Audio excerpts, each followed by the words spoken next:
Okay guys, magandang gabi Pilipinas. Nandito na naman si Sir Javi. Magbibigay na naman tayo ng bagong kalaman sa ating mga math major students. This is intended for engineering students and math majors kasi wala naman ito sa high school. So mga math majors talaga at mga engineering students yung target for this discussion. Okay, yung i-discuss ni Sir Javi ngayon. Sorry guys, hindi yung maganda yung boses ko guys. Nanggaling kasi kami sa outing namin sa aming school at kakarating ko lang. Pero hindi natin yun iindahin yung pagod. Dapat magbigay talaga tayo ng kaalaman sa ating mga students. Okay? Kasi hindi ako makatutulog kapag hindi ako makapagbigay ng kaalaman today to our students. Now, simulan na natin.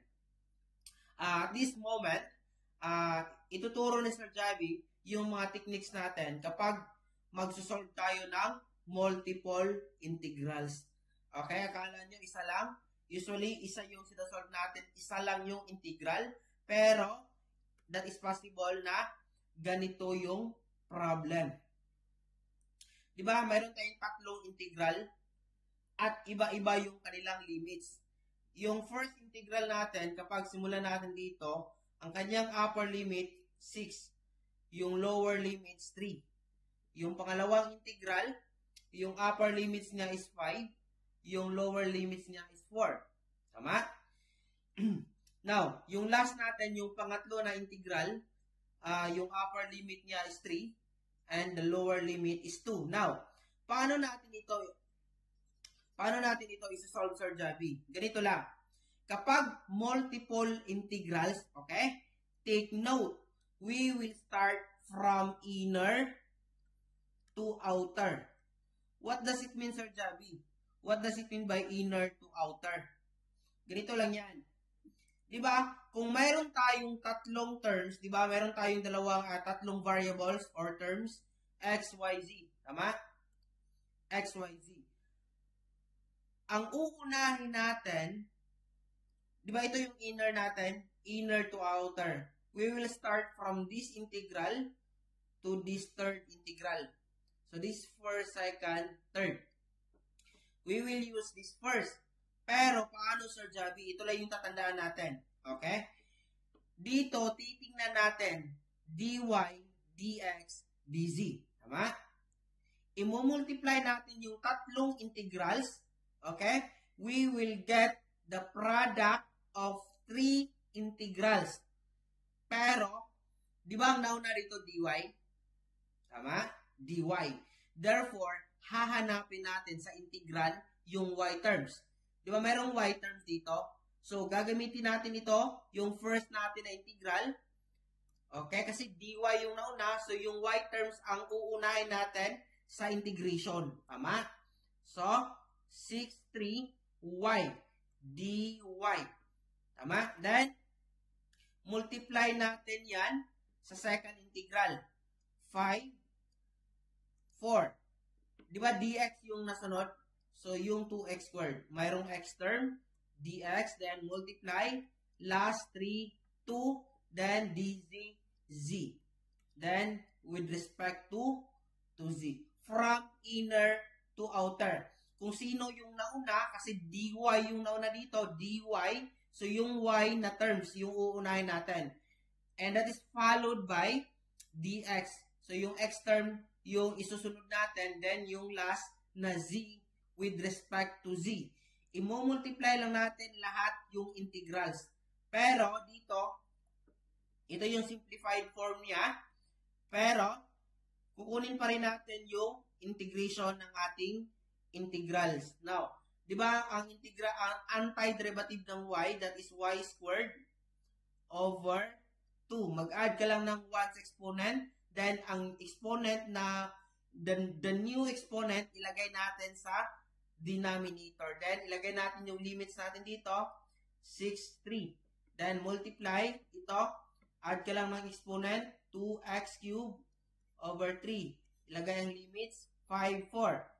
Then multiply ito, z squared over 2, then 3, 2. Ang gagawin natin dito, okay, next slide tayo. Ang gagawin natin, i-substitute natin lahat yung limits natin. Okay, copy mo lang natin. 6, 3 times 2x cubed over 3. Ganyan lang mag-solve ng multiple integrals from inner to outer. Okay? Kung sino yung nauna, ulit ito, dy. So, yung y terms yung uunahin natin. Okay? Z squared over 2. Ano yung limits niya? 3, 2. Tama? So, dito, i-substitute natin si 6 dito sa ating integrated function. So, mangyayari, 6 squared over 2 minus, then 3, substitute din natin yan, over 2. So, yan. Then, multiply, ito na naman, 2, 5 raised to 3 over 3, then minus, i-substitute din natin yung lower limits natin na 4, ganyan lang. Then, multiply, dito yung 3 squared over 2 minus 2 squared over 2.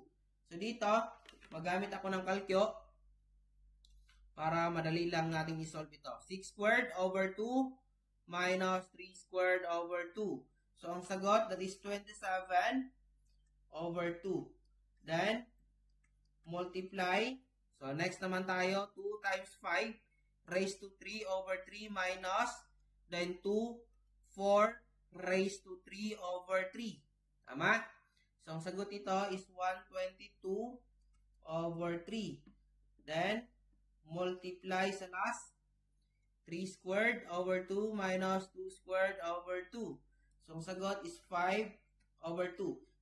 So, dito, Sir Javi, multiply natin ito, yung tatlo. 27 over 2 times 122 over 3 times 5 over 2. So, ang sagot natin dito is 2,745 over 2 or mixed fraction 1,372 1/2. Disim lang yan. Okay. Yan lang yung pagsagot natin kapag maka-encounter kayo ng mga multiple integrals. Titingnan lang ninyo kung ano yung nauna. dy dito, yung y terms yung uunahin natin using the first integral from inner to outer. The dx yung nasunod, so 2x squared. Then use this integral. Then last yung z, use this integral limits. So, i-multiply lang natin yung, kung ilan yung integrals, i-multiply mo lang, and shake. Okay? I hope may nadagdag na kalaman sa Sir Javi. Multiple integrals. Okay? Shake.